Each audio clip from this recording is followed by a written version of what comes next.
کوئی خاتون جب حجاب کرتی ہے تو حجاب کرنے والی خاتون اور بے پرد ہو کے نکلنے والی خاتون کے لائف سٹائل میں زمین آسمان کا فرق ہوتا ہے. لوگوں کو جو ہے وہ لوگ دونوں کو بڑا ڈفرینٹلی ٹریٹ کرتے ہیں. کئی دفعہ ڈسکریمنیشن ہوتی ہے, جابس کے اندر ڈسکریمنیشن ہوتی ہے, آفس کے اندر ڈسکریمنیشن ہوتی ہے, یونیورسٹیز کے اندر ڈسکریمنیشن ہوتی ہے, اور یہ کہا جاتا نہیں ہوتی, لیکن بہرحال فیکٹ یہ ہے کہ لوگ ان کو ڈفرینٹ طریقے سے دیکھتے ہیں.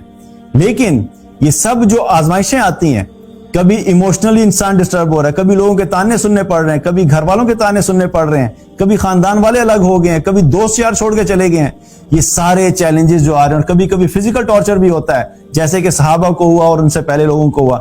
یہ سارے چیلنجز جب آتے ہیں تو یہ آئیں گے, جب تم جنت کے رستے پہ چلو گے تو یہ آزمائشیں آئیں گی. لیکن ان آزمائشوں میں جو شخص کھڑا رہتا ہے, بہت سے ایسے ہوتے ہیں جن کا جوش جو ہے وہ داڑھی رکھنے کا جوش ہوتا ہے, جو ہی ذرا سے تانے لگتے ہیں ملنا شروع ہوتے ہیں, جگر تو نے فرینچ بیئرڈ رکھی ہوئی تھی, اتنا تو ہینڈسم لگتا تھا, یہ تو نے کیا داڑھی رکھ لی ہے, عجیب مولوی سا لگنے لگ گیا ہے, تیری تو گرل فرینڈ بھی تو چھوڑ کے چلی گئی داڑھی کی وجہ سے, کیا فائدہ ہوا ایسی داڑھی رکھنے کا.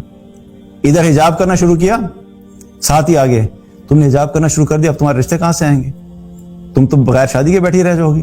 جو حجاب نہیں کرتی ان کے رشتے نہیں ہو رہے تو تمہارا کیسے ہوگا, یہ انہیں خود پتہ ہوتا ہے.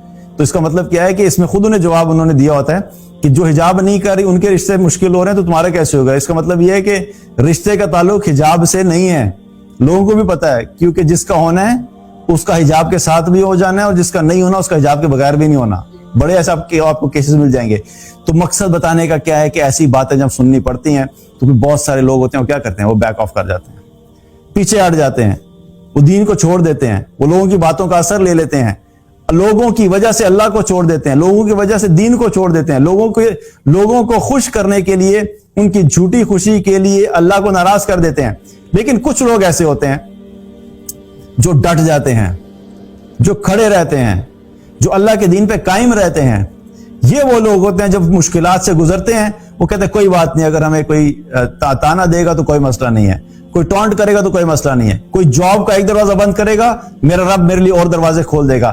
اب یہ اللہ پہ بھروسہ کر کے استقامت اختیار کرتے ہیں, پھر یہ وہ لوگ ہیں جن کے لیے پھر اللہ کی طرف سے مدد کے دروازے کھل جاتے ہیں. ان الذین قالوا ربنا اللہ ثم استقاموا, وہ لوگ جنہوں نے کہا کہ اللہ ہمارا رب ہے اور پھر اس پہ استقامت اختیار کی, کھڑے رہے, ڈٹے رہے, مشکلات کو دیکھ کے دین سے پیچھے نہیں ہٹے, تو پھر اللہ کی طرف سے کیا ہوتا ہے, تتنزل علیہم الملائکہ. یہ وہ لوگ ہیں پھر جن کے لیے اللہ کی مدد کے دروازے کھلتے ہیں اور اللہ کی طرف سے فرشتے ان کے اوپر, فرشتوں کا نزول ہوتا ہے. اور کیا ہوتا ہے, فرشتے جب آتے ہیں تو وہ کیا کرتے ہیں, اللہ تخافوا ولا تحزنوا, آ کے اس کو کہتے ہیں خوف نہیں کھاؤ, غم نہیں کرو, وَأَبْشِرُوا بِالْجَنَّةِ الَّتِي كُنْتُمْ تُوعَدُونَ, اور پھر آ کے اس شخص کو بشارت دیتے ہیں, خوشخبری دیتے ہیں, یہ لو تم خوشخبری لو ہماری طرف سے اس جنت کی جس کا تم سے وعدہ کیا جاتا ہے. نحن اولیاؤکم فی الحیات الدنیا والآخرہ. کیا فرق پڑتا ہے جو لوگوں نے تمہیں چھوڑ دیا, تمہارے گھر والوں نے چھوڑ دیا, دوستوں نے چھوڑ دیا, آفس والوں نے نکال دیا, اس وجہ سے کہ تم اللہ کے دین پہ چلنے والے تھے اور چلنے والی تھی. It's okay, no problem. نحن اولیاؤکم فی الحیات الدنیا وفی الآخرہ. ہم تمہارے دوست ہیں, ہم تمہارے ساتھی ہیں, ہم تمہارے کمپینینز ہیں, ہم تمہارے ساتھ کھڑے ہوں گے دنیا کی زندگی میں بھی اور آخرت کی زندگی میں بھی.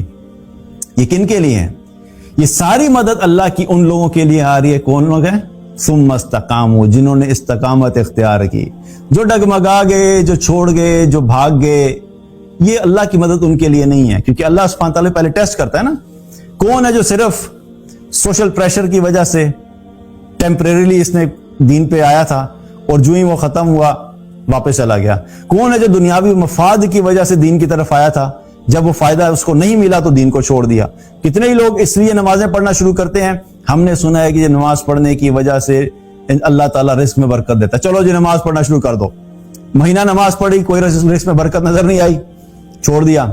کیوں بھائی, ہم نے تو نماز پڑھنا شروع کی تھی, نماز سے پہلے بھی وہی حالات تھے, نماز پڑھ کے بھی وہی حالات ہیں, تو بلا وجہ اپنی نیند بھی قربان کریں, فجر پہ اٹھیں, 5 دفعہ مسجد میں جاتے ہیں, وہاں بھی ٹائم لگاتے ہیں, تو جب ویسے بھی نہیں ملنا اور ایسے بھی نہیں ملنا تو کیا کر دیا, نماز چھوڑ دی.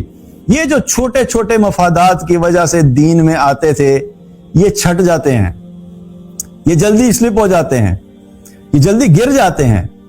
لیکن کچھ اللہ کے بندے ہوتے ہیں, یہ ایک بہت بڑا مجمع اکٹھا ہوتا ہے, جب پہلا جھٹکا لگتا ہے تو بہت سارے گر جاتے ہیں, تھوڑے رہ جاتے ہیں. پھر ذرا جھٹکا سخت ہوتا ہے, ان میں سے کچھ اور گر جاتے ہیں, پھر تھوڑے رہ جاتے ہیں. لیکن جب مشکلات اور مصائب سے گزرتے گزرتے گزرتے ایک وقت ایسا آتا ہے کہ میجورٹی چھٹ جاتی ہے, صرف چند اللہ کے بندے رہ جاتے ہیں. یہ وہ قلیل لوگ ہوتے ہیں, یہ وہ ہیرے ہیں جو سارے کچرے میں سے نکلتے نکلتے نکلتے کرتے کرتے یہاں تک پہنچے ہیں. اللہم اجعلنا منہم, اللہ ہمیں ان لوگوں میں شامل کرے کہ وہ چاہے تھوڑے ہوں لیکن اللہ کے دین پہ قائم رہنے والے ہوں. تو یہاں پہ اللہ سبحانہ تعالیٰ کیا فرما رہا ہے کہ پھر یہ مدد جو ہوتی ہے یہ ایسے لوگوں کے لیے ہوتی ہے. اور یہ مشکلات جو ہیں وہ کس قسم کی مشکلات ہیں اس کا بھی اللہ سبحانہ تعالیٰ نے یہاں پہ ذکر کیا کہ جو لوگ جن پہ مشکلات آئیں وہ کوئی چھوٹی موٹی مشکلات نہیں تھی. کیسی مشکلات تھی؟ مستہم الباساء والضراء وزلزلوا, ان کو جو سختیاں پہنچی, تکالیف پہنچی, اور ایسی پہنچی کہ وہ ہلا دیے گئے. حتی زلزلوا, زلزلہ ہوتا ہے کیا کرتا ہے؟ سب کچھ ہلا دیتا ہے. اچھا خاصا سب اپنی جگہ قائم ہوتا ہے لیکن تباہی و بربادی ہو جاتی ہے. تو کیا ہے کہ وہ ان کو بالکل ہلا دیا گیا. اچھی خاصی زندگیاں تھی, پوری پوری زندگیاں اپ سائڈ ڈاؤن ہو گئی. اور یہ کن کو بتایا جا رہا ہے؟ یہ آیات نازل ہو رہی ہیں صحابہ کے دور میں, اور ان صحابہ کو بتایا جا رہا ہے کہ تم سے پہلے لوگ جو تھے انہوں نے بڑی بڑی قربانیاں دی, پوری پوری زندگیاں چینج ہوگی, گھر چھوڑنے پڑ گئے, شہر چھوڑنے پڑ گئے, خاندان چھوڑنے پڑ گئے, اس وقت کے بادشاہ سے ٹکر لینی پڑ گئی, تھوڑے سے لوگوں کو بہت بڑی فوجوں کا سامنا کرنا پڑا. لیکن کیا تھا؟ ہلا دیے گئے. ان کے ایمان ٹیسٹ ہوئے, ایموشنلی ٹارچر کیے گئے, فزیکلی ٹارچر کیے گئے, لیکن کیا ہوا کہ انہوں نے استقامت اختیار کی. اور پھر اس کے بعد ایک چیز یاد رکھیں کہ جب انسان مشکلات میں ہوتا ہے اور اس مشکلات میں جب اس کو سب لوگ چھوڑ جاتے ہیں, اور اس کے گھر والوں نے چھوڑ دیا, فیملی والوں نے چھوڑ دیا, اور دوستوں نے چھوڑ دیا, لیکن اس نے اللہ کے دامن کو تھامے رکھا, اس نے اللہ کو نہیں چھوڑا. ساری دنیا اس کو چھوڑ کے چلی گئی لیکن اس نے اللہ کو جب نہیں چھوڑا, تو پھر یاد رکھیں کہ جب تم نے اللہ کو نہیں چھوڑا تھا, اب یاد رکھو اب اللہ بھی تمہیں نہیں چھوڑے گا, اب بھی اللہ بھی تمہارے ساتھ رہے گا, کیونکہ اللہ نے تمہیں ٹیسٹ کر لیا کہ تم واقعی اللہ کے جینوئن ایمان والے بندے ہو.